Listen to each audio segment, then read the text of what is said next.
नमस्कार, मी राधा स्वागत करते तुमचं राधास मॅजिक किचन या आपल्या यूट्यूब चॅनेलवर।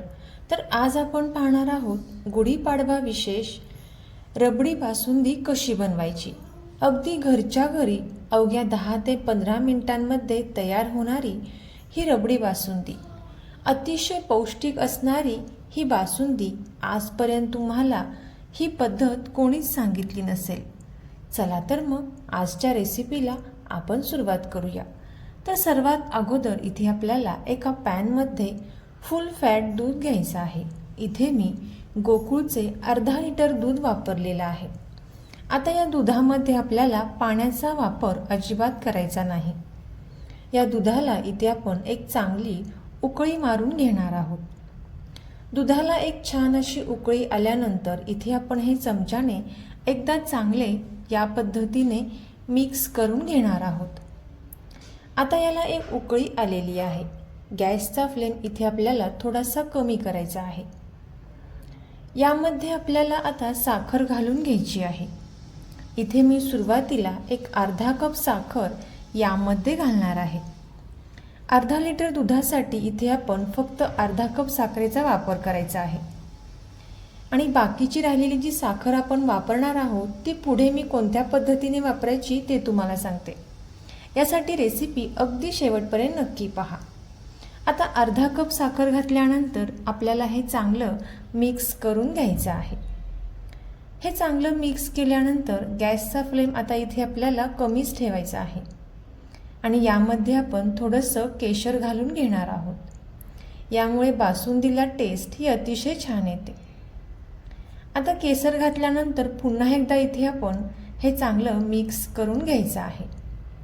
बासुंदी करत असताना इथे आपल्याला हे दूध चमच्याने या पद्धतीने सारखे ढवळत राहणे गरजेचं आहे, कारण दुधावरची साय ही पॅनला कडेला चिकटत असते, तर ती आपल्याला ही साय पूर्णपणे काढून घ्यायची आहे। आता गॅसचा फ्लेम इथे आपण कमीच ठेवलेला आहे। त्यानंतर इथे आपण एका साईडला एका बाउलमध्ये एक अर्धा कप मखाना घेतलेले आहेत। आता हे मखाना आपल्याला दुधामध्ये छान असे भिजवून घ्यायचे आहेत। यामध्ये मी अर्धा ग्लास दूध घातलेला आहे। आता आपण यावरती प्लेट ठेवून हे मखाना छान असे दुधामध्ये भिजवत ठेवायचे आहेत। आता एक अर्धा तासानंतर पाहू शकता इथे हे मखाना छान असे दुधामध्ये भिजलेले असतील। आता दुधामध्ये भिजवलेले हे मखाना इथे आपल्याला एका मिक्सर जारमध्ये घालून घ्यायचे आहेत आणि मिक्सरला याची छान अशी पेस्ट तयार करून घ्यायची आहे। पण लक्षात ठेवा, याची पेस्ट तयार करत असताना अगदी खूप बारीक पेस्ट इथे आपल्याला तयार करून घ्यायची नाही। थोडीशी दाटसर अशी पेस्ट मोठी मोठी इथे आपल्याला करायची आहे। आता याची पेस्ट केल्यानंतर पाहू शकता या पद्धतीची ही तयार झालेली आहे। आता या दुधामध्ये आपल्याला ही संपूर्ण पेस्ट घालून घ्यायची आहे। इथे तुम्ही मखानासोबत काजू देखील घालू शकता। आता संपूर्ण पेस्ट यामध्ये घातल्यानंतर पुन्हा एकदा इथे आपण हे चमच्याने चांगले मिक्स करून घेणार आहोत।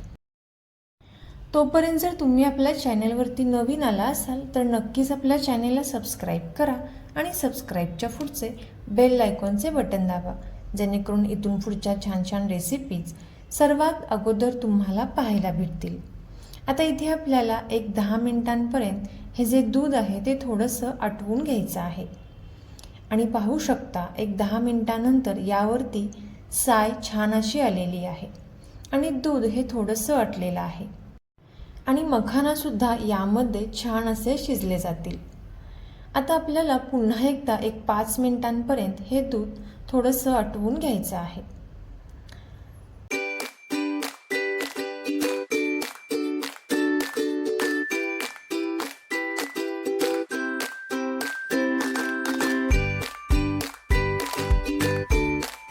आता हे जे दूध आहे ते बऱ्यापैकी आटलेलं आहे। यामध्ये इथे मी भिजवून घेतलेली चारोळी यामध्ये घातलेली आहे। आता चारोळी घातल्यानंतर आपल्याला हे चांगलं मिक्स करून घ्यायचं आहे। तर पाहू शकता घट्ट असं दाटसर दूध इथे तयार झालेलं आहे। इथे आपल्याला दूध या पद्धतीचं तयार झाल्यानंतर गॅसचा फ्लेम हा बंद करून घ्यायचा आहे। अगदी खूप पातळही नाही किंवा अगदी खूप घट्टही नाही, या पद्धतीनं इथं आपण हे दूध तयार करून घेतलेलं आहे. आता आपण हे एका साईडला ठेवून देणार आहोत. यानंतर इथे आपल्याला एक वेगळी पद्धत वापरायची आहे. यासाठी काय करायचं आहे तर इथे आपल्याला एक दुसरा पॅन घ्यायचा आहे. या पॅनमध्ये आपल्याला पुन्हा एकदा अर्धा कप साखर घालायची आहे. लक्षात ठेवा, सुरुवातीला इथे आपण अर्धा कप साखर ही दुधामध्ये घातली होती आणि नंतर अर्धा कप साखर इथे आपण या पॅनमध्ये घातलेली आहे. आता ही जी साखर आहे ती आपल्याला पूर्णपणे वितळवून घ्यायची आहे. यामध्ये आपल्याला पाण्याचा वापर हा अजिबात करायचा नाही. जोपर्यंत ही साखर पूर्णपणे वितळत नाही तोपर्यंत इथे आपल्याला एका चमच्याच्या साहाय्याने हे चांगलं या पद्धतीनं हलवत राहायचं आहे. तर पाहू शकता इथे हळूहळू ही साखर पूर्णपणे विरघळली जाईल. आता याला हलका असा गोल्डन रंग आलेला आहे, पण इथे आपण याला डार्क असा गोल्डन कलर येत नाही तोपर्यंत आपल्याला हे चमच्याने एकसारखं हलवत राहायचं आहे. तर 1-2 मिनिटांनंतर पाहू शकता याचा कलर थोडासा डार्क झालेला आहे. आता गॅसचा फ्लेम इथे आपल्याला पूर्णपणे कमी करायचा आहे आणि यामध्ये आपण जे दूध तयार करून घेतलेलं आहे ते संपूर्ण दूध आपण यामध्ये घालून घेणार आहोत.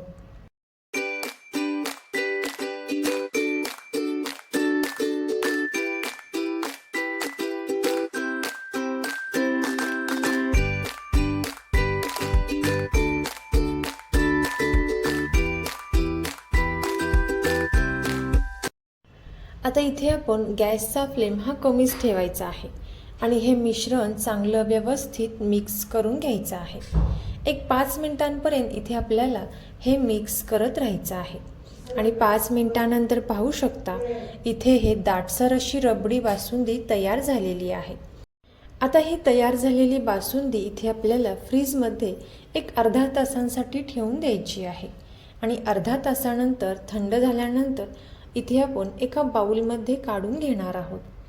आता ही तयार झालेली रबडी बासुंदी ज्यावेळेस तुम्ही सर्व कराल यावेळेस तुम्ही इथे तुमच्या आवडीनुसार यामध्ये दुधाचे प्रमाण हे कमी जास्त करू शकता. तर घट्ट अशी दाटसर बासुंदी तुम्ही सुद्धा या गुढीपाडव्याला नक्की ट्राय करून पहा आणि कशी झाली ती कमेंट करून नक्की सांगा.